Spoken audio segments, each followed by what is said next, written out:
नमस्कार, स्वागत है आपका लोकतंत्र में। मैं हूं आपके साथ रविंद्र सिंह। महाराष्ट्र की राजनीति में सियासी सुनामी थमने का नाम नहीं ले रही है। ऑपरेशन लोटस हावी है। सत्ता पक्ष और विपक्ष में तू डाल डाल में पात पात की लड़ाई लगातार जारी है। कुछ समय पहले शरद पवार के दांव में बीजेपी फंसी थी, लेकिन अब बीजेपी के दांव में राजनीति का यह चाणक्य फंस गया है, वो भी एक बार नहीं कई बार। 2024 में लोकसभा का चुनाव करीब आता जा रहा है। ऐसे में ऐन वक्त पर उनके सहयोगी रहे अजीत पवार ने विभीषण बनकर शिंदे की तरह शरद पवार का सियासी गणित ही बिगाड़ कर रख दिया। यही नहीं, पार्टी सिंबल और पार्टी पर भी अपना दावा जता दिया। ऐसे में शरद पवार के सामने अपने और अपनी पार्टी के वजूद को बचाए रखने की चुनौती आ खड़ी हुई है। अब क्या करेगा चाणक्य?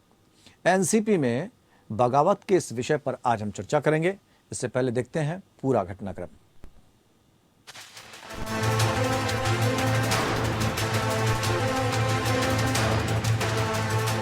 महाराष्ट्र की राजनीति में एनसीपी में भी ऑपरेशन लोटस का दांव चल ही गया। एनसीपी के चाणक्य कहे जाने वाले शरद पवार को किसी और से झटका नहीं मिला है, बल्कि उनके अपने भतीजे अजीत पवार ही पार्टी के लिए विभीषण बन गए। ये ठीक वैसे ही है जैसे उद्धव ठाकरे के सबसे करीबी एकनाथ शिंदे ने उद्धव को झटका दिया था। बागी हुए अजीत पवार पर अब शरद पवार एक्शन लेने के मूड में आ गए हैं। एनसीपी ने बागी अजीत पवार और 8 अन्य विधायकों को अयोग्य घोषित करने के लिए विधानसभा अध्यक्ष राहुल नार्वेकर को पत्र भेजा है। शरद पवार ने पार्टी विरोधी गतिविधियों के लिए सुनील टकरे और प्रफुल्ल पटेल का नाम एनसीपी के सदस्यों के रजिस्टर हटाने का भी आदेश दिया है। ये जानकारी उन्होंने अपने एक ट्वीट के जरिए दी। इसके साथ ही उन्होंने मीडिया के सामने भी अपनी बात रखी।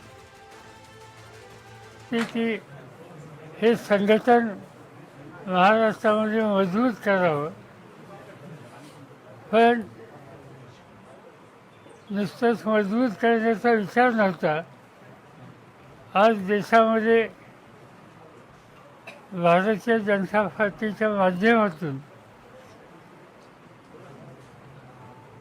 समाजामध्ये जातीमध्ये धर्मामध्ये शरद पवार ने अपने विधायकों से 5 जुलाई की बैठक में एफिडेविट के साथ आने को कहा है। इसके साथ ही सतारा में शरद पवार के शक्ति प्रदर्शन पर भी सबकी नजर टिकी है।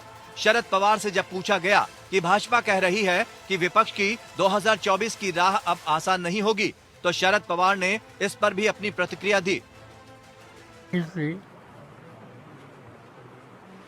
वेगळी भूमिका घेतली। त्यांनी महाराष्ट्रामध्ये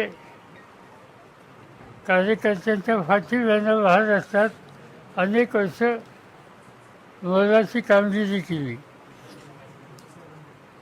पण तेच लोक या प्रवृत्तीशी आमचा संघर्ष है।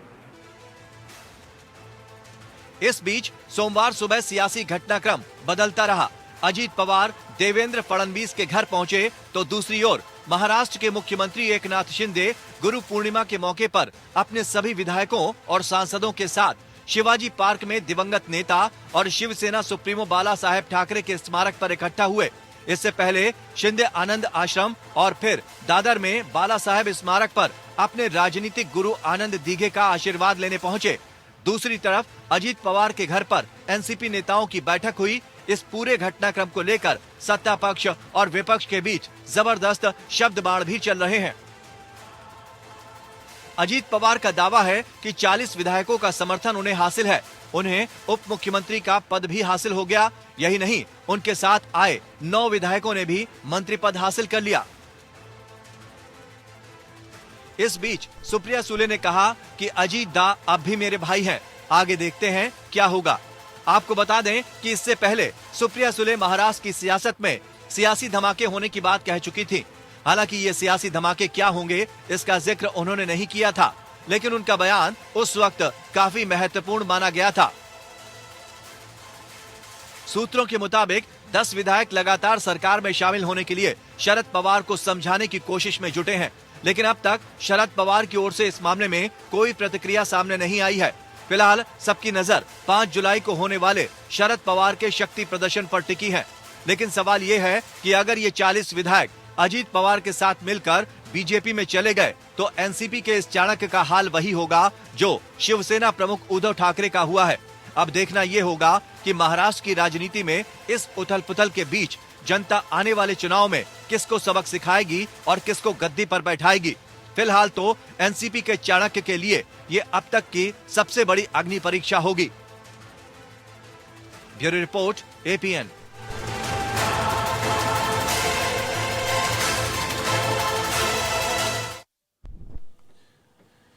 अभी तक के अगर आंकड़ों को उठाकर देखा जाए 2014 से, तो भारतीय जनता पार्टी चाहे जैसे हो सरकार बनाने में कामयाब है। और खास बात यह है कि उसका संगठन काफी मजबूत माना जा रहा है। लेकिन यहां पर स्थिति उल्टी हो रही है शरद पवार के लिए, क्योंकि उद्धव ठाकरे ने जो किया वही शरद पवार ने किया। विचारधारा से अलग जाकर गठबंधन करने की कोशिश की और जीत भारतीय जनता पार्टी के हाथ में लगी, क्योंकि उनके दल के अपने ही नेता विभीषण का काम कर रहे हैं और भारतीय जनता पार्टी के साथ जा रहे हैं। और कई दलों के साथ ऐसा हो गया है। अब एक तस्वीर यह भी पेश की जा रही है, खुद अठावले भी ये बात कह चुके हैं कि बिहार में और उत्तर प्रदेश में भी लगभग ऐसी स्थिति देखने को मिलेगी। तो चर्चा का दौर शुरू करते हैं, क्योंकि 2024 करीब आ रहा है।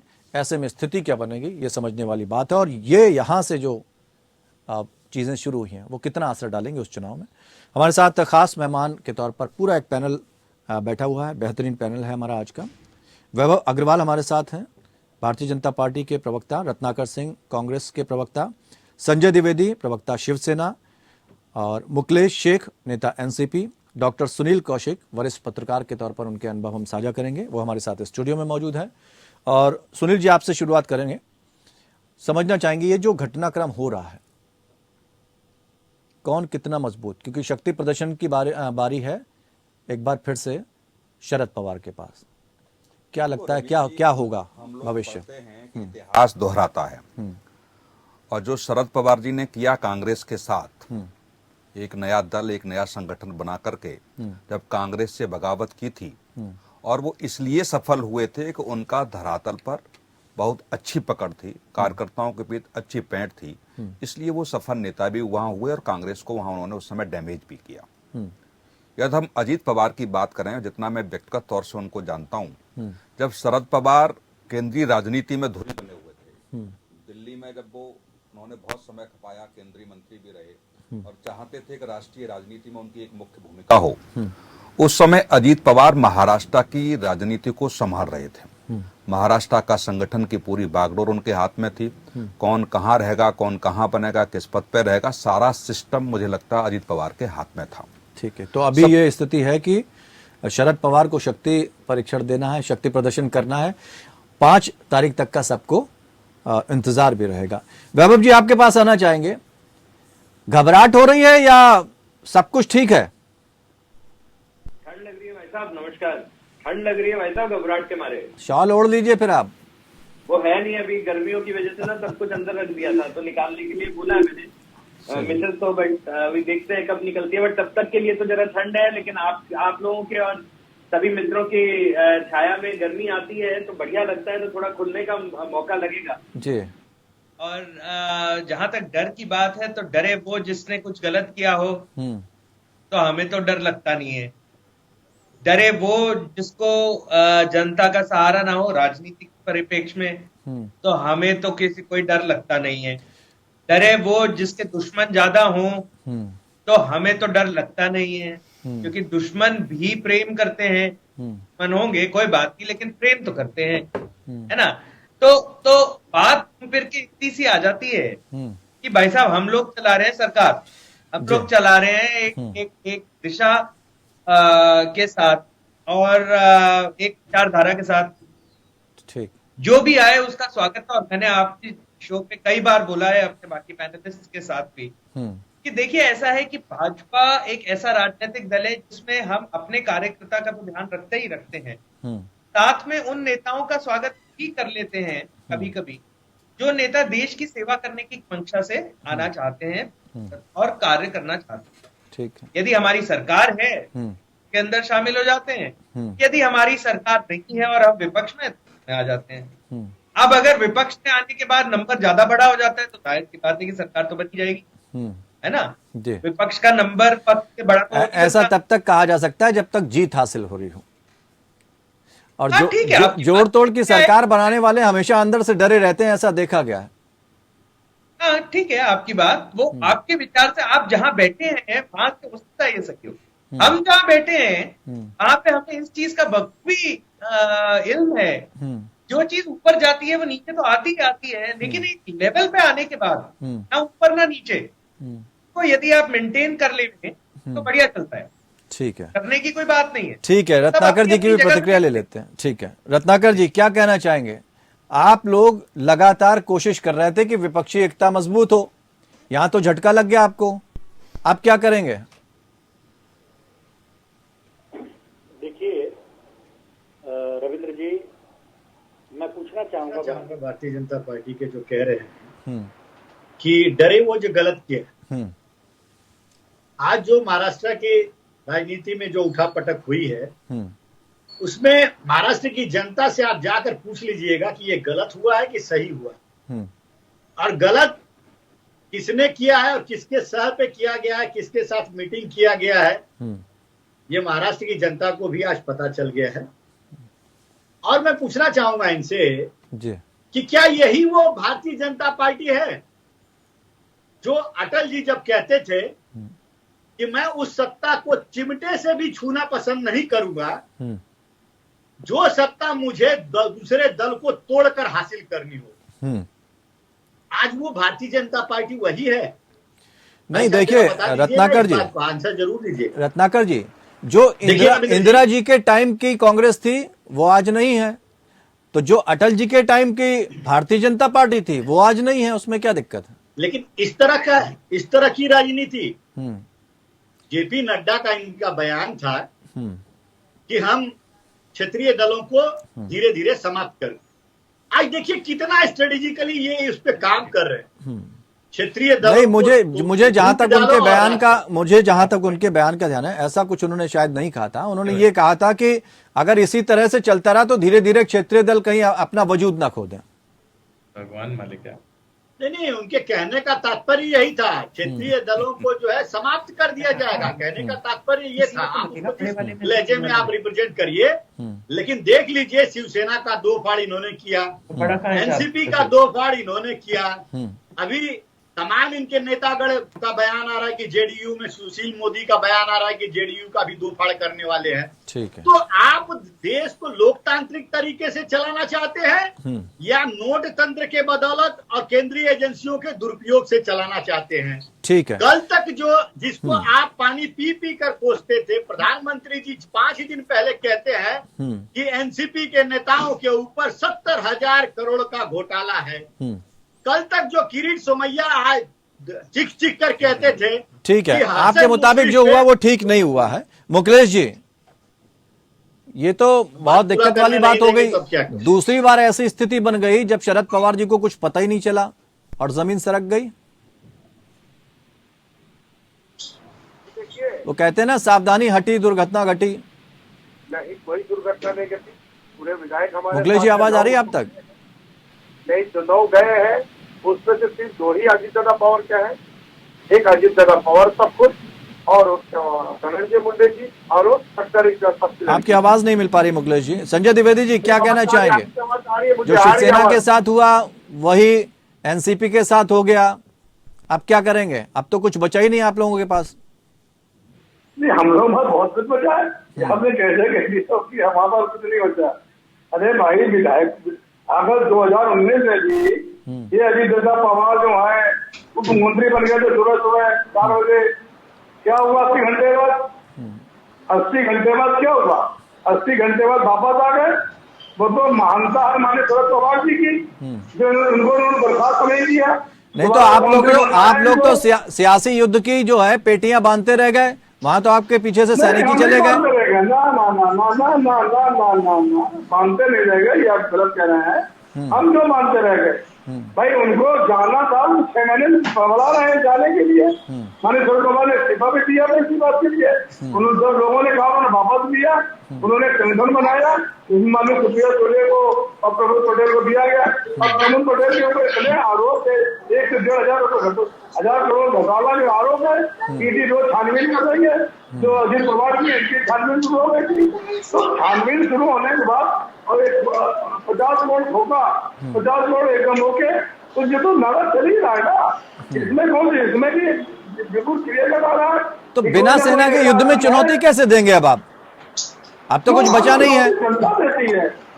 वहां तो पार्टी सिंबल के ऊपर भी वैसे ही दावा ठोका जा रहा है जैसे आपके पास हुआ था, आपके साथ हुआ था। नहीं, मेरी बात सुनिए, बहुत स्पष्ट हम बताते हैं आपसे। देखिए, चुनाव जीतती है पार्टी, चुनाव जीतता है नेता।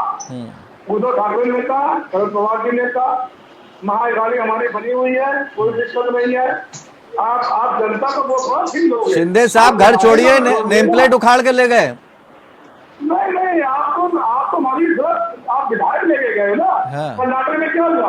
कर्नाटक में पार्टी तोड़ दी थी ना, विधायक इस्तीफा दिलवा दिया था ना, सरकार बनाने के लिए। क्या हुआ?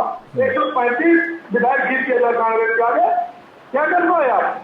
नहीं, अपनी गलती का तो एहसास हो ही रहा होगा। भारतीय जनता पार्टी के साथ बने रहते तो ज्यादा बेहतर होता। नहीं, हम तो सही होगा। तो हमने तो माननीय मुख्यमंत्री से कहा भी था मुलाकात में। हम लोग बुलाया चलिए थी भैया, ये जो गठबंधन उससे पहले ये गठबंधन तोड़ दीजिए आप इनसे, नहीं पार्टियां खत्म कर देंगे। ये जनता दल यूँ चली गई इससे, जनता दल यूँ तो सरकार बनाए हुए थे ना। ये माननीय नीतीश कुमार ने क्यों सरकार बना ली? तो ये बहुत स्पष्ट है, इसको आप मान लीजिए। ठीक है सुनील जी, ये स्थिति बनी है जो शिवसेना के सामने तो और दयनीय स्थिति अब आ गई है। महाविकास अघाड़ी में अगर एनसीपी को जिस तरह से देखा जा रहा था कि मजबूती से खड़े थे, अब शिवसेना के सामने क्या स्थिति है? देखो, एनसीपी एक बड़ी पार्टी के रूप में तो अभी थी, लेकिन जो अजित पवार कह रहे हैं 40 से ज्यादा विधायक उनके साथ हैं, तो विपक्ष में कुछ बचा ही नहीं। और आप देखिए 48 में से 42 सांसद एनडीए के पास थे, मोदी जी का चेहरा था। अब इस समय क्या होगा? क्या अब शिवसेना उतनी सीटें ला पाएगी जिन राजनीतिक दलों के साथ आप गठबंधन में आपने सरकार बनाई? उनकी हैसियत क्या रही? अब खुद कांग्रेस एक मीटिंग करने जा रही है। वो बात कह रहे हैं कि भले ही जो है विधायक चले गए हों उनके साथ, लेकिन पार्टी तो अपने कार्यकर्ताओं से जानी जाती है। जमीनी स्तर पर तो पार्टी की मजबूती तो पार्टी कहाँ बची? पार्टी भी तो शिंदे जी के पास चलेगी। अब किस पार्टी की बात शिवसेना कर रही है? नया संगठन आपने बनाया है, नए संगठन के हिसाब से कितना एक्सेप्ट करते हैं। मैंने तो वो भी देखा है शिवसेना का। अटल बिहारी वाजपेयी गए थे तो अटल बिहारी वाजपेयी जब महाराष्ट्र गए थे तब मातोश्री जाना पड़ा। अमित शाह जैसा चेहरा महाराष्ट्र गया तो मातोश्री जाना पड़ा। मातोश्री से कभी नहीं ठाकरे परिवार निकला, लेकिन सत्ता के लालच में तुम जाकर के होटल जाकर के घूमे, तो ये महाराष्ट्र की जनता नहीं जानती कि जो ठाकरे परिवार की महाराष्ट्र की राजनीति में हैसियत थी। ठाकरे साहब ने भी तो यही कहा था कि हम सत्ता में नहीं आएंगे कभी, हमारे घर से हम कभी मुख्यमंत्री नहीं बनेंगे।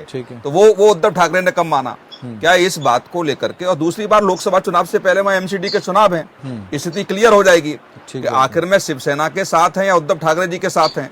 तो इसमें संजय जी वही बात कहना चाह रहे हैं कि अगर परिवार के सदस्यों की बात आप मान लेते तो शायद बेहतर स्थिति होती।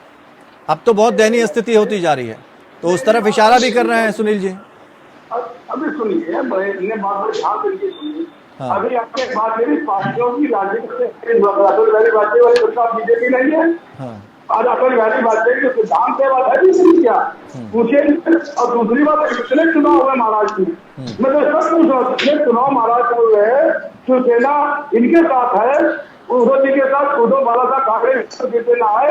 कितनी सीटें जीत पाई है? एमएलए में कितनी सीटें जीत पाए? अभी इनके जो विधायक थी वो विधायक फिर भी बनना चाहिए। जो आज अभी पवार जी कहते हैं जो गठबंधन किया कि सिंधे जी बेकार हो गए। अब इनको जरूरत थी किसी दूसरे आदमी की, वोट बैंक कितना है वो भी देख लिया। ठीक है, वैभव जी कहना ये चाह रहे हैं दूध में मक्खी की तरह निकाल देंगे क्या शिंदे साहब को? मैं आज डिबेट में कह रहा हूँ 3 दिन उजारिए, तो अजित पवार जी की हैसियत। ठीक है, जवाब ले लेते हैं वैभव जी। बिल्कुल मालूम। देखिए, शिंदे जी की जरूरत खत्म हो गई। देखिए, किसकी जरूरत है किसकी नहीं है, उसका सवाल वो नहीं है। हाँ। प्रवीण जी, सबसे पहले देखिए, मैंने राजनीति में एक अरसा निकाला है, 1.5 दशक हो गया मेरे को, और जाहिर सी बात है कि मैं अकेला ही 6 लोगों में हूँ जो सबसे छोटा हूँ, तो शायद बाकी लोगों के, बाकी मित्रों से तो राजनीतिक एक्सपीरियंस कम है, लेकिन जितना है मैं उसके बेसिस पे ये बोल सकता हूँ कि आज की राजनीति में एक तो अटल जी को याद करना सही बात नहीं है, या किसी और को याद करना सही बात है, कि परिप्रेक्ष्य बदल गया है। नहीं, आप नेहरू जी को याद कर सकते हैं, वो अटल जी को क्यों नहीं याद कर सकते? नहीं, मैं नेहरू का नाम, आज नेहरू का नाम कोई फ्रॉड की तरह कोई नेहरू का नाम क्यों इस्तेमाल कर रहा है? हम तो ये बोल रहे हैं, हम तो द्विवेदी जी, संजय जी एक मिनट, संजय जी बात रख लेने दीजिए, फिर रत्नाकर जी के पास जाना, बहुत देर से कुछ कहना चाह रहे हैं। तो ऐसा है कि अगर नेहरू जी को इसलिए याद करते हैं कि उनका नाम सुनहरे अक्षरों में लिखा गया है। अब देश में इतने सारे फ्रॉड हुए, 47 में पहला घपला हो गया, उसके बाद आता ही गया है ना, तो याद करना पड़ता है ना, जड़ कहाँ पे है वो देखना पड़ता है। लेकिन जब अटल जी को याद करते हैं अपन, तो जड़ वहां नहीं है, जड़ कहीं और है ना, तो फिर तो अपन पीछे ही रह जाएंगे। तो मैं केवल आपकी समझ है, आप याद कर लें, अब मैं मना नहीं कर रहा, मैं मेरी परिप्रेक्ष्य में कह रहा हूँ, आज का समय फर्क है, ठीक है, मायने अलग है, मतलब अलग है। तो मतलब आने वाले समय में नेहरू जी का नाम नहीं लिया जाएगा, ये तो दावा करते हैं ना। परिप्रेक्ष्य बदल गया, क्या पुरानी बातों को याद करने की जरूरत क्या है? हो सकता है गांधी जी का नाम भी ना लिया जाए, हमें क्या पता। ठीक है, मुकेश जी, ठीक है, मुकेश जी की एक प्रतिक्रिया ले लेते हैं। जी, मुकेश जी बहुत देर से कुछ नहीं बोले, उनसे एक प्रतिक्रिया ले लें, क्योंकि उनकी आवाज उस वक्त आ नहीं रही थी। मजे लिया और खत्म, 1 मिनट, जी जी कोई बात नहीं, अपने पास समय, डिबेट में अपनी लंबी होती है डिबेट, 1 मिनट, हाँ, है ना। तो मेरा ये मायना है हाँ, कि किसी ने कुछ पॉइंट उठाए, सही बोले, रत्नाकर भाई ने एज यूजुअल सही बोले, मुझे पता नहीं है उनका कनेक्शन, शायद परेशानी हो रही है, शुरू में तो ठीक थे, बट शेख साहब भी ठीक कह रहे हैं। ऐसा है कि देखिए, ये कार्यकर्ता और कार्यकर्ताओं के जो शीर्ष नेता है, उनके बीच का मसला है। मैं और आप कुछ नहीं कर सकते इस मुकदमे में। अगर शीर्ष नेतृत्व से यदि मनमुटाव होता है और विचारधारा में बदलाव होता है, तो हर कार्यकर्ता के मन में एक अपेक्षा होती है अपने राजनीतिक करियर को आगे लेके जाने के लिए। ठीक है, वो उसको किस तरह ढालता है, ठीक है, ये इसीलिए ये स्थिति बनी। चलिए मुकेश जी, ठीक है, समझ गया मुकेश जी, ठीक है मुकेश जी, ये जो स्थिति बन गई है, कोई विकल्प तो बचा नहीं है। शक्ति प्रदर्शन में अगर शक्ति साबित नहीं हो पाई, फिर क्या होगा?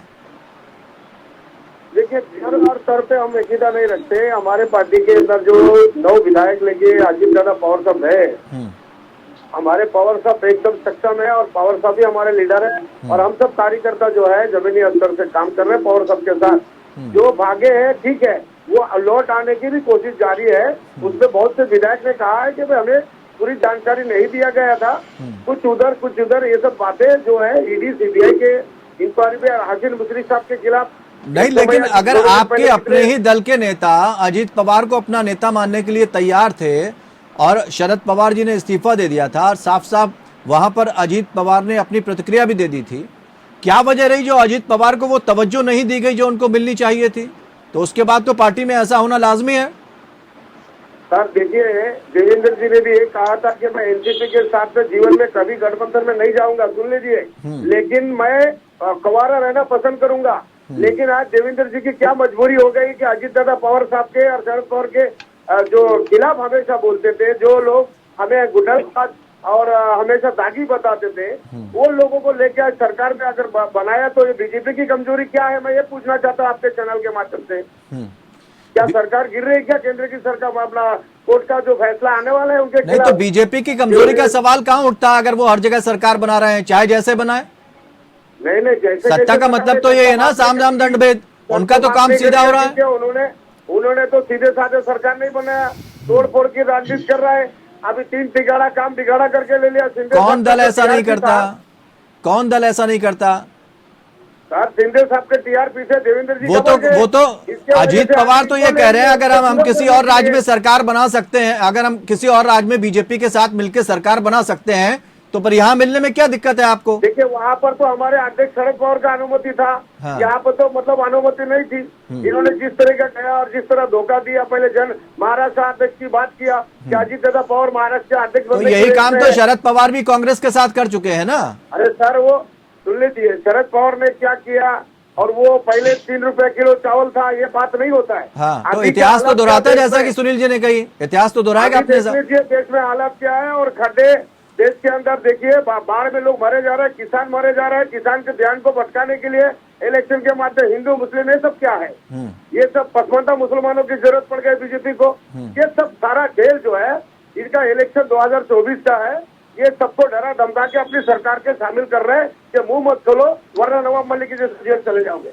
ठीक है, यही मेरा कहना है। ठीक है, एक छोटे से ब्रेक का वक्त है, वापस लौटेंगे। तो एनसीपी में जिस तरह की बगावत हुई है, महाराष्ट्र की राजनीति में एक बार फिर से भूचाल आ गया है। अब चूंकि विपक्ष पहले ही कह रहा था कि जैसे जैसे चुनाव होते जाएंगे वैसे वैसे आगे की तस्वीर साफ होती जाएगी, लेकिन उसके बीच बीच में ये जो झटके लगते रहेंगे, इसको भी हमें समझना होगा कि ये किस बात के संकेत दे रहे हैं और इसका असर आने वाले समय में क्या पड़ेगा। हमारे साथ अब कुंवर अजय सिंह जुड़ चुके हैं, प्रवक्ता जेडीयू। उनसे भी शुरुआत करेंगे, लेकिन उससे पहले रत्नाकर जी को हम सुन लेते हैं। रत्नाकर जी कुछ कहना चाह रहे थे। तो रत्नाकर जी अपनी बात रखें, फिर हम आगे बढ़ते हैं। रविंद्र जी देखिए, 2-3 चीजें हैं कहने के लिए। अब कितना समय देंगे, मैं कितनी बातें रख पाऊंगा वो डिसाइड कर लीजिएगा, लेकिन मैं कहना चाहूंगा ये जी कि महाराष्ट्र की राजनीति में देखिए, महाराष्ट्र की जनता को, अभी मैं कौशिक बड़े भाई हैं बता रहे थे महाराष्ट्र के बारे में, और ठाकरे साहब के पास जाते थे लोग जो है नतमस्तक होते थे। सही बात है, लेकिन आज की परिदृश्य में मैं बता दूं कि महाराष्ट्र में जो गद्दार लोग होते हैं ना, जो छल से इस तरह से सत्ता हासिल करते हैं, एक दल से दूसरे दल में जाते हैं, चाहे शिवसेना हो, चाहे एनसीपी हो, चाहे कोई भी पार्टी हो, यहाँ की जनता बहुत इमोशनल है। जहां तक मैं जानता हूं, चूंकि मैं 20 साल से इस मुंबई और महाराष्ट्र में हूँ, बहुत इमोशनल होती है। आपने देखा होगा इसके पहले भी 2019 में जब अजीत पवार चले गए थे, किस तरह से पूरा का पूरा लावा लश्कर लेकर वापिस आ गए। क्यों आ गए? क्योंकि वह जानते थे कि जब चुनाव में जाएंगे, जब वही जनता उनको परास्त करेगी। हेलो, हाँ। जी जी, आवाज आ रही है मेरी रविंद्र जी? बिल्कुल बिल्कुल आ रही है, बताइए जी। वही जनता इनको परास्त करेगी। हाँ, और आज का परिदृश्य ये है महाराष्ट्र के संदर्भ में, जो भारतीय जनता पार्टी की राजनीति का परिदृश्य मैं बता देता हूँ। महाराष्ट्र में इन लोग लोकसभा के चुनाव में पूरी तरह से दहाई के आंकड़ा भी टच नहीं कर पा रहे, क्योंकि महाविकास आघाड़ी तीनों एक साथ मिलकर चुनाव लड़ रही थी, और इन्होंने सर्वे कराया था। आरएसएस का भी ऑब्जर्वर में आया था कि भाई इस बार आपका हिंदुत्व वाला और मोदी का ये सब कार्ड वार्ड चलने वाला है नहीं, आप जाइए जनता के पास मिलिए। तो इनको मालूम था कि जो है 48 सीटों में ये 10 सीट भी हासिल नहीं करने वाले, इसलिए ये बहुत पहले से ही मौके में थे कि किस तरह से पार्टी को तोड़ा जाए। शिवसेना को उन्होंने तोड़ा और एनसीपी को लाना चाह रहे थे। ये तो जिसका मौका लगता है, ये तो जिसका मौका लगता है वो अपना हाथ आजमा लेता है। आप उन्हें गद्दार कह रहे हैं, वहाँ राजनीति में तो साम दाम दंड भेद सब चलता है। रत्नाकर जी देखो, रत्नाकर जी ने जो शब्दों का उपयोग किया ना, शरद पवार ने जब कांग्रेस तोड़ी थी ना, बिल्कुल वही शब्द थे। रत्नाकर जी को पता होगा, कांग्रेस के बड़े नेताओं ने शरद पवार को गद्दार कहा। कौशिक जी, उस समय ईडी, सीबीआई, ये सारी चीजों का इस तरह से विपक्ष के नेताओं के ऊपर जो है दबाव नहीं बनाया जाता था। आज तो धन बल से और केंद्रीय एजेंसियों के दुरुपयोग से ये आप शुद्ध रूप से समझ जाइए कि जो अजीत पवार है, छगन भुजबल है, आदित्य ठाकरे है, हसन मुशर्रफ है, ये सारे लोगों के ऊपर जो 9 मंत्रियों ने शपथ लिया है ना, वैभव जी जवाब देना चाहते हैं आपकी बात। ईडी और सीबीआई की जांच बैठा दी गई, वैभव जी जवाब दे रहे हैं। उससे ये बिखर गए, ये दबाव झेल नहीं पाए। ठीक है, ये दबाव झेल नहीं पाए। तो तब की परिस्थिति अलग थी, ठीक है, आज की परिस्थिति को तुलना नहीं कर सकते। ठीक है, लेकिन ये कहा जाता है ना रत्नाकर जी की रास्ता तो कांग्रेस ने ही दिखाया है जिस तरह से पहले इस्तेमाल होता है। वैभव जी क्या जवाब देंगे? देखिए, रत्नाकर भाई थोड़ा इमोशनल हो रहे हैं, पॉइंट ठीक है उनकी तरफ से अगर देखा जाए, वो जहां खड़े हैं पॉइंट सही है, लेकिन जहां पे मैं खड़ा हूं, मैं बैठा हूं, मैं मैं एक छोटा सा सादा सा प्रश्न करना चाहूंगा। हम्म, शायद बाकी तीन नेता हैं मेरे अलावा, लेकिन सुनील जी और आप द्विपक्षी लोग हैं, बायपार्टिसन हैं, और चारों ओर की दिशा में कुछ रखते हैं, सही और गलत। हम्म, अ, यदि कोई नेता जी, डिफॉल्ट करता है, करप्शन करता है, हम्म, तो क्या हम उसको मान लें? और सुनील जी हम्म, उस नेता के डॉक्यूमेंट दिखाते हैं कि फला फला नेता ने करप्शन करी, क्या इन्वेस्टिगेशन नहीं होनी चाहिए? किसी की भी सरकार हो, हम्म, किसी की भी। ये तो बात एक बड़े फटे हुए बात बजाने वाली बात हो गई ना कि भाई ईडी सीबीआई, यार इन्वेस्टिगेशन तो होगी ना, मतलब बड़ी प्रैक्टिकल बात है। ये तो एक- वो एक वाली प्रश्न बात पूछना हो गई चाहूं। कि फिर एक सिर्फ प्रश्न। एक मिनट वैभव जी, एक प्रश्न। फिर ये वो वाली बात है, एक मिनट, ये तो वो 26 वाली बात आमदार जो है फिर महाराष्ट्र के हम अंदर सबको दागी है, मिलके, उनके ऊपर कहाँ हम कार्रवाई हो नेताओं रही को है? सबको मिलके, मंत्री बनाने नहीं, के देखिए आप अभी लोग आप लेके- मेरे को अभी एक मिनट भाई, अभी एक मिनट, मुकेश जी आ रहे हैं। फिर ये वो वाली बात हो गई कि हम सब नेताओं को मिलके हम्म, पार्लियामेंट में एक बिल लाना चाहिए, ठीक है, कितना अबव लॉ, ठीक है। कानून से ऊपर करते हैं। हम्म, No नहीं, investigation, दो लोगों पर तो कार्रवाई कोई कर दी है नहीं ना। अब देखना यह है कि आपकी फिर ये स्थिति क्या कहना बनेगी। लोगों का बगावती बड़ा करने वाले लोगों पर शरद पवार ने 2 लोगों पर ये कार्रवाई कहना कर आम दी आदमी है। है। कुंवर अजय जी, जो हाल महाराष्ट्र में हुआ है वैसा ही हाल बिहार में भी होने वाला है, यूपी में भी होने वाला है, सावधान हो जाइए।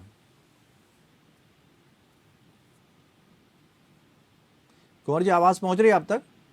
जी, हमारी आवाज जा रही है, हमारी आवाज पहुंच रही कि नहीं आपके बिल्कुल पहुंच रही है। अरे, बिहार की बिल्कुल एकदम स्थिति भी clear। महाराष्ट्र की तरह होने वाली है। पास? जी, मैं बताना चाहूंगा आपके माध्यम से, पूरे देश की जनता ये जान ले हम्म, कि बीजेपी की यही रणनीति है, हम्म, इसके अलावा इनके पास कुछ नहीं। हम्म, ये 2024 के चुनाव को देखते हुए काफी हताश हो चुके हम्म, और निराश हो चुके। इन्हें मालूम है हम्म, कि महाराष्ट्र जैसे बड़े प्रदेश में जहां 48 सीटें संसद की आती हैं, हम्म, वहां इन्होंने राजनीतिक तौर पे उन पार्टियों को 6 भागों में तोड़ के अपने आप को बड़ा बनाना चाहती हैं। हाँ, तो ये आप जनता को ना बताया, पार्टियों को ये समझने की जरूरत है कि जहां पर वो खड़े हैं वो जमीन मजबूत है या नहीं है। एकदम नहीं है, एकदम नहीं है। इनकी जमीन जो है, जनता इनकी नीयत को समझ चुकी है और इनकी बौखलाहट सबके सामने आ रही है। न तो ये बिहार में ये बहुत पहले बिहार में करने को तैयार थे। जो महाराष्ट्र में इन्होंने राम राज्य लाया है शिंदे को लेकर के, तो ये बहुत पहले बिहार में करना चाहते थे, लेकिन इनके मंसूबों को समझकर हमारे माननीय नेता ने इनके मंसूबों पे पानी फेर दिया और बिहार की जनता और देश की जनता इनकी मंसूबों पे पानी फेरने जा रही है। 2024 में इनकी सरकार जाने वाली है और देश को हिटलर शाही तानाशाही सत्ता से नहीं, जनता आपके नेता माननीय है तो जनता कैसे भरोसा कर ले जब वो कभी भी दल बदल लेते हैं। जहां उनको स्वार्थ देखिए- दिखता है, जिसको लगता है कि जो जमीन दरकने वाली दल है बदलने- तुरंत दल उसका साथ बदलने छोड़कर की चले बात- जाते हैं। दल बदलने की बात नहीं है। हाँ, दिल और दल दोनों अलग अलग चीज। आपने बताया कि दल बदल लेते हैं, यहाँ हाँ। दल बदलने की बात नहीं है, गठबंधन की बात होती है। तो वही काम तो अजीत पवार और शिंदे ने किया, वो आपको क्यों गलत नजर आ रहे हैं? हमें गलत नहीं नजर आ रहे। हाँ। हमें अजीत पवार और शिंदे जी गलत नहीं नजर आ रहे। हाँ। हमें यहाँ बीजेपी की कारगुजारियां नजर आ रही हैं।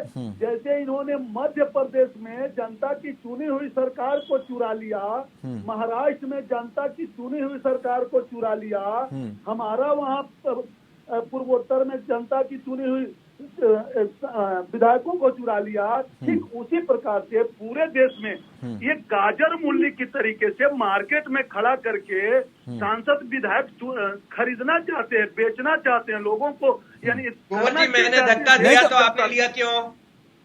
ये लोकतंत्र तो इसीलिए तो मैं ये कहना चाह रहा हूं ना आपसे कि आप अपनी जमीन तो कम से कम तलाशिए।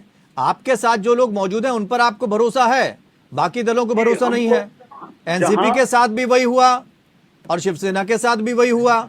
ऐसे में तो अब दलों को ये देखना होगा कि उनके साथ जो लोग शामिल हैं वो खड़े रहेंगे या नहीं रहेंगे। तो इन्होंने लिया क्यों भाई? हाँ, देखिए, ये विपक्षी एकता के साथ 2024 में विपक्षी दलों की सरकार देश की जनता ने बनाने का मन बना लिया है। अब ये चुनाव विपक्षी दलों को नहीं लड़ना है, देश की जनता लड़ रही है। अब चाहे जितनी पार्टियों को तोड़े मड़ोड़े हैं, 2024 में इनको आना नहीं है, इनकी विदाई तय है। सुनील जी क्या कहना चाहेंगे? वो कहीं से भी मानने को तैयार नहीं है। वो कह रहे हैं जोड़ तोड़ की राजनीति चाहे जितनी अपना ली जाए, महाराष्ट्र में भले ही उन्होंने अभी सरकार बना ली हो, लेकिन 2024 उनके लिए आसान नहीं होगा, क्योंकि जनता को सारी नीतियां भारतीय जनता पार्टी की पता लग गई। वास्तव में क्या ऐसा होगा? क्योंकि राजनीति में तो वही सफल माना जाता है जो साम दाम दंडभेद का उपयोग करना जानता है। देखो, ये देश के इतिहास ने देखा है रविंद्र जी कि जब जब थोपने का काम किया है और बगावत हुई है तो निश्चित जनता का समर्थन उसको मिला है। उत्तर प्रदेश की राजनीति में आप ले लीजिए, समाजवादी पार्टी का प्रकरण ले लीजिए, सत्ता से आप बाहर हो गए और इतने बाहर हो गए कि आप विपक्ष में बैठने लायक भी नहीं बचे।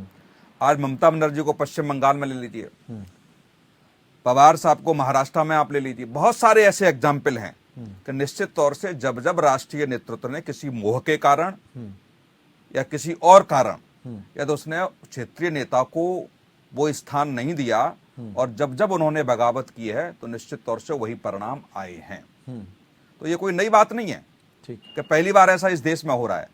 इंदिरा गांधी जी जब मुख्य प्रधानमंत्री थी तब के आसपास के रिकॉर्ड को उठाकर देख लिया जाए, तब क्या चल रहा था, कितनी बार सरकारें गिराई गई और कितनी बार 356 का उपयोग हुआ, कितनी बार तोड़ करके राजनीतिक दलों को तोड़ करके सरकारें बनाई गई। तो पहली बार देश में हो रहा है क्या? बिल्कुल नहीं हो रहा पहली बार में। इस उत्तर प्रदेश ने तो यह देखा है कि जगदम्बिका पाल जैसे लोग बिना समर्थन पत्र के शपथ दिला दी राज्यपाल ने। समर्थन पत्र भी किसी का नहीं था और हाई कोर्ट ने क्या आदेश दिया उस पर। तो अब ये आरोप प्रत्यारोप राजनीतिक दल लगाते रहे, लेकिन निश्चित तौर से मानिए कि जनता के व्यक्ति को समझना पड़ेगा, उस पार्टी के राष्ट्रीय अध्यक्षों को। यही कांग्रेस ने शरद पवार जी के साथ किया था। नहीं, कांग्रेस ये कहना चाह रही है कि हमने कभी भी देश के ढांचे पर जो है वो एक्शन नहीं लिया, लेकिन ढांचे पर असर डाल रही है भारतीय जनता पार्टी। इस तरह की जब बयानबाजी होने लगे तो फिर ये लकीर जरूर मैंने अभी एग्जाम्पल दी है ना, ममता बनर्जी कैसे हुई, कैसे पार्टी का गठन हुआ, शरद पवार का कैसे गठन हुआ, प्रसपा का उत्तर प्रदेश में कैसे गठन हुआ। यदि हम बिहार की भी चर्चा कर लें तो जब जॉर्ज फर्नांडिस जब राजनीति के शिखर पर थे तब कौन सा राजनीतिक दल बना और उन्हीं के आकर के आप सत्ता तक कैसे पहुंचे। आप नीतीश जी को भी ले लीजिए, सत्ता में बने रहने के लिए सियासत और ढांचे पर एक्शन लेना, ये दोनों बड़ी चीज। इसको भी हम समझने की कोशिश करेंगे। एक छोटा सा ब्रेक है, ब्रेक के बाद वापस लौटेंगे तो हम समझने की कोशिश करेंगे कि अब क्या, क्योंकि वक्त कम है, हम सीधे जाना चाहेंगे रत्नाकर जी के पास। ब्रेक से पहले कुछ कहना चाहते थे रत्नाकर जी। कांग्रेस के सामने भी बड़ी चुनौती है, भारत जोड़ो यात्रा हो गई, लेकिन हाँ एक उत्साह जरूर है कांग्रेस में, क्योंकि कर्नाटक हिमाचल ये जीत लिया है, लेकिन जरूरी नहीं हर प्रदेश में ऐसा हो। रविंद्र जी देखिए, चुनाव जो 2024 का है, निश्चित रूप से ये जनता के मुद्दों पे चुनाव लड़ा जाएगा और जनता के मुद्दों के अगर बात कर लिया जाए तो भारतीय जनता पार्टी जनता के सारे मुद्दों पे फेल हो चुकी है। ये कितना भी जोड़ तोड़ की राजनीति कर लें, पार्टियों को तोड़ने का काम करें, गठबंधन करने का काम करें, लेकिन अंततोगत्वा जब ये जाएंगे जनता के पास तो जनता इनको एक सिरे से नकार। ठीक, मैं आना चाहूंगा सुनील कौशिक जी जो कह रहे थे कि पार्टियां जब टूटती हैं तो उनका पीछे एक जनाधार होता है। मैं उस पर बात करना चाह रहा था, इसलिए मैं अपनी उंगली उठा रहा था। उसके उदाहरण के साथ मैं बताता हूं। ठीक है, देखिए महाराष्ट्र में मैंने आपको पहले भी कहा कि महाराष्ट्र की धरती जो है ना, ये संतों की धरती है और यहाँ के लोग बहुत इमोशनल होते हैं। जब जब कोई में बंडखोरी करता है, जब जब कोई बगावत करता है तो यहाँ की जनता उसको माफ नहीं करती है। मैं आपको उदाहरण देना चाहता हूँ छगन भुजबल का। छगन भुजबल वो शख्सियत थे जो शिवसेना को तोड़ करके चले गए। आप नारायण राणे का उदाहरण ले लीजिए। ठीक है, नारायण राणे भी शिवसेना को तोड़े, लेकिन जब ये दोनों नेता अपने विधायकों के साथ, एक ने 10 के करीब तोड़ा था, एक ने 20 के करीब तोड़ा, जब ये जनता के पास गए, जनता ने इनकी जमानत जब्त करा दिया। ठीक है, तो ये महाराष्ट्र की धरती है, इस पे बंडखोरी वाले लोग जो है यहाँ पे पसंद नहीं किए जाते हैं। लेकिन कांग्रेस पकड़ कैसे बनाएगी ना कांग्रेस के सामने अपने, क्योंकि वो तो हमेशा बैसाखी का इस्तेमाल कर रही है दूसरे प्रदेशों में।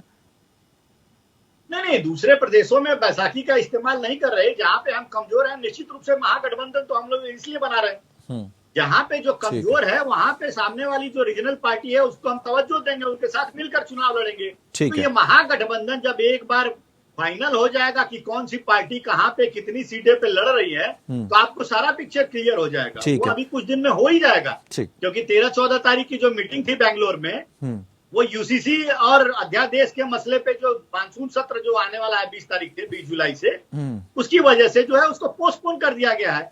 लेकिन महागठबंधन की मीटिंगें और होंगी और एक महागठबंधन बनेगा और भारतीय जनता पार्टी बैठक से पहले जो संकट आया उसको तो हमें समझना होगा। मुकेश शेख जी, अब वैसे किया क्या जाएगा? अगर जो बचे हुए नेता हैं अजित पवार जी के साथ चले गए तो फिर आपके पास क्या बचेगा? विपक्षी एकता कैसे मजबूत होगी? महाराष्ट्र की राजनीति में क्या करेंगे आप?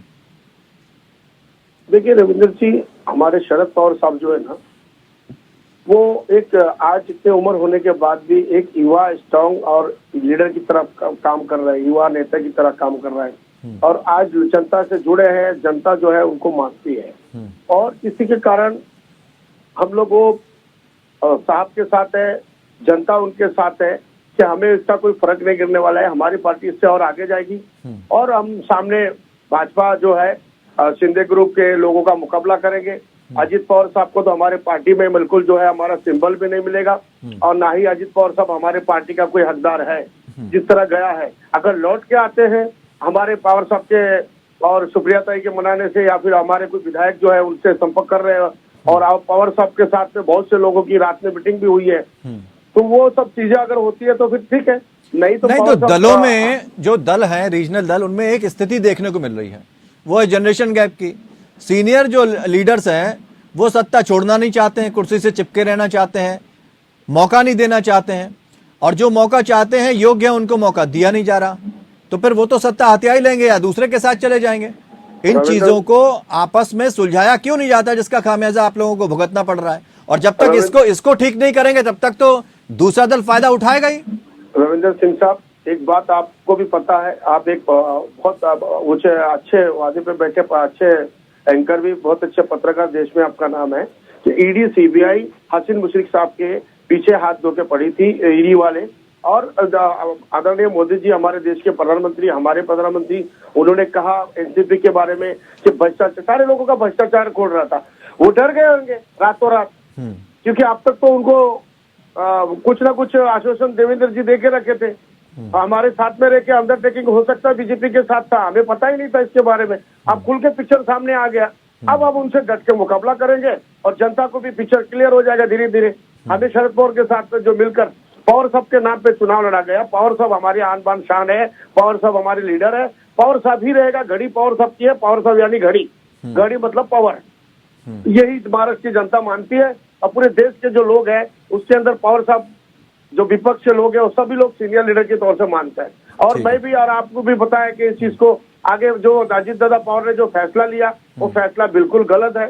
और इसी तरह ये बीजेपी के अगर एक तरफ की बात होता तो आप समझ सकते थे, जब 80 घंटे की सरकार सुबह 6 बजे जो बना लिया गया था तभी भी तो कुछ मजबूरी थी। आज जो भी अचानक अजित पवार साहब जाके 9 लोगों को लेकर शपथ विधि घाई में कर दिया, तो ये सब किसी से छुपा नहीं है, जनता शरद पवार जी ने अजित पवार को इग्नोर करने की भी तो कोशिश की ना, उनको कमान सौंपनी चाहिए थी, लेकिन किन किन को कमान सौंप दी? सुप्रिया सुले को सामने ले आए। तो यहाँ पर एक परिवार प्रेम भी नहीं जा रहा ना, जिसका खामियाजा कांग्रेस को भुगतना पड़ रहा है, उसका खामियाजा आप भी भुगत रहे हैं। बहाना है, अजित पवार साहब का ही पूरी पार्टी थी, पवार यानी अजित यानी शरद पवार, कोई शरद पवार साहब अजित पवार साहब के साथ में कार्यकर्ता ने कभी ये नहीं समझा है कि भतीजा बेटे से बढ़ के समझा, हम सबने रिस्पेक्ट दिया है, हमेशा डिप्टी सीएम उन्हीं को दिया, विपक्ष का लीडर भी उन्हीं को बनाया, अब वो पार्टी के अध्यक्ष नहीं बनाने, सब बनी बनाई बातें हैं। ये पहले से मोदी जी जो है इनको कहीं ना कहीं लालच दिया है और जो ईडी सीबीआई हसीन उनके ग्रुप के अंदर सारे लोगों पे पहले रेड हुआ था। मतलब आप अच्छा, ये इस तरह की बातें होती कि मोदी जी ने लालच दिया और आप चले गए, तो उनका फिर अपना वजूद क्या बचा? उनका अपना एग्जिस्टेंस कुछ बचा ही नहीं। एक बात जी, देखिए सर, अगर बीजेपी के देवेंद्र जी और अमित शाह मोदी जी के पार्टी में जो भी ज्वाइंट होगा वो समझ लीजिए वॉशिंग पाउडर से धुल गया, सब ये पीछे नहीं, वो धुलने वाली बात तो अलग है जब दाग होंगे। आप तो अपने लोगों को बचा नहीं पा रहे। खैर, कुंवर अजय सिंह जी समझना चाहेंगे, ऑपरेशन लोटस की कार्ड तो किसी दल के पास नहीं है, आप करेंगे क्या? ऑपरेशन लोटस जो है ये देश पे एक कलंक है और सभी पार्टियों को तोड़ने की नीयत रखती। ये केवल नीयत रखते हैं तोड़ने की, तोड़ नहीं सकते। आपके पास कार्ड क्या है, इसका जवाब चाहिए। हमारे पास कार्ड है, बस ये विपक्षी एकता। विपक्षी एकता के साथ अब तो इन्होंने स्पष्ट कर दिया, जहां शरद पवार जी महाराष्ट्र के एक महान नेता हैं, अगर उनके पार्टी में इन्होंने कहीं से विघटन कराया है तो क्या आपके नजर में ये शिवसेना जैसे उस पार्टी को तोड़ लेंगे? नहीं तोड़ पाएंगे। बिल्कुल। ये बिहार में भी हमारी पार्टी तोड़ने की मंशा रखे थे। चलिए, हम तो ये उम्मीद करते हैं, लेकिन राज्य लाना चाहते थे। अब तो संकट के बादल उधर छाए हुए हैं। महाराष्ट्र में तो चल ही रहा है दौर, आपका भी दौर वहां पर शुरू होने वाला है। उससे बचाव कैसे करेंगे, इसकी तैयारी आपको कर लेनी चाहिए। लेकिन वैभव जी, आपके पास आना चाहेंगे, सब जोड़ तोड़ के ही करना है या अपने काम को भी साबित करके दिखाना है? दल ये कह रहे हैं कि आप अपना काम तो कुछ कर नहीं पा रहे हैं, जो वादे आपने किए जनता से अपने मैनिफेस्टो में एक आध पूरे कर दिए, उसके बाद बेरोजगारी, महंगाई, इसको लेकर आप सत्ता में आए, उस पर अब तो बातचीत नहीं हो रही। बस आपके पास एक ही विकल्प है, काम से पहचान नहीं बनानी है, लेकिन जोड़ तोड़ से आपको अपना उल्लू सीधा करना है। ये रविंद्र जी, एक पहली बात तो ये है कि सब लोग बोल रहे हैं भाजपा ने ये कर दिया, भाजपा ने वो कर दिया। किसी ने भी मेरे पहले प्रश्न का तो किसी ने उत्तर दिया नहीं। चुप। ठीक है, दूसरा प्रश्न, मैंने धक्का दिया तो तुमने लिया क्यों? तुम्हारे विधायक बिकने को तैयार बैठे तो मैंने खरीद लिए। राजनीति है भाई, मैं राजनीति क्या नहीं हूं क्या? मैं राजनीति नहीं करूं, मैं सफेद चोला ओढ़ लूं? गांधी जी ने बोला था एक गाल पे थप्पड़ पड़े दूसरा क्या, कैसी अजीब सी बात बोली थी ना। दूसरा तो मेरे को तो आगे नहीं करना, आपको करना आप कर दो भाई साहब। ना, तो ठीक क्या है कि ये सब बातचीत कर सामाजिक और बड़ी सी बातें हैं, लेकिन जब धरातल पर ये बात उतरती है और देखा जाता है किस तरह राजनीति करनी है। अब आपका प्रश्न ले लें कि जोड़ तोड़ से राजनीति, तो ऑब्वियसली कि जोड़ तोड़ से राजनीति करने की सरकार कब तक चला लूंगा मैं 15 साल से सरकार चला है ना, 10 साल तो केंद्र में हो गए, 2-2 टर्म हर जगह। ठीक है, आपको लगता है कुछ गलत नहीं है? आखिरी टिप्पणी चाहेंगे सुनील जी आपसे, सिर्फ ये समझना चाहेंगे, अब जो स्थिति बनी है महाराष्ट्र में, इससे क्या विपक्षी एकता वास्तव में कमजोर हुई है, एनसीपी वास्तव में कमजोर हुई है, और विपक्ष के लिए अब 2024 का रास्ता बहुत कठिन हो गया? देखो, शरद पवार एक बड़े नेता के रूप में, चाणक्य के रूप में जाने जाते हैं, और जो भी विपक्ष में बैठे हुए राजनीतिक दलों की जो मीटिंग होनी थी, जो भी मीटिंग होनी थी, मुझे लगता है शरद पवार के साथ ये घटना न घटी होती तो आंखों में आंख डालकर और अपनी शर्तों के हिसाब से इस महागठबंधन के उद्धार देते हैं। लेकिन निश्चित तौर से जब व्यक्ति कमजोर हो जाता है अपने घर में और अपने संगठन को ही नहीं बचा पाए, तो ये सवाल खड़े हो जाते हैं कि फिर महागठबंधन में उनकी भूमिका क्या रहेगी। तो ये अब समय बताएगा रविंद्र जी कि अब क्या भूमिका है शरद पवार जी की, लेकिन कितना ये उभर पाते हैं, कितना अजीत पवार जो कह रहे हैं उसमें कितना दम है, मुझे लगता है 3-4 दिन में सारी चीजें क्लियर हो जाएंगी। लेकिन क्लियर हो जाने के बाद पता चलेगा कि आगे किस तरीके का। चलिए, बहुत बहुत शुक्रिया आप सभी मेहमानों का इस चर्चा में शामिल होने के लिए। लेकिन आप सबसे बड़ी बात यह है कि राजनीति के बड़े चाणक्य के सामने अपने शक्ति प्रदर्शन से खुद को साबित करने की चुनौती है। क्या वो साबित कर पाएंगे? और अगर वो साबित कर लेते हैं तो रास्ते आगे आसान हैं, और साबित नहीं कर पाते हैं तो इतिहास फिर से दोहराया जाएगा। जो हाल शिवसेना उद्धव गुट का हुआ, वही उनका भी होने जा रहा है। फिलहाल इतना ही, नमस्कार।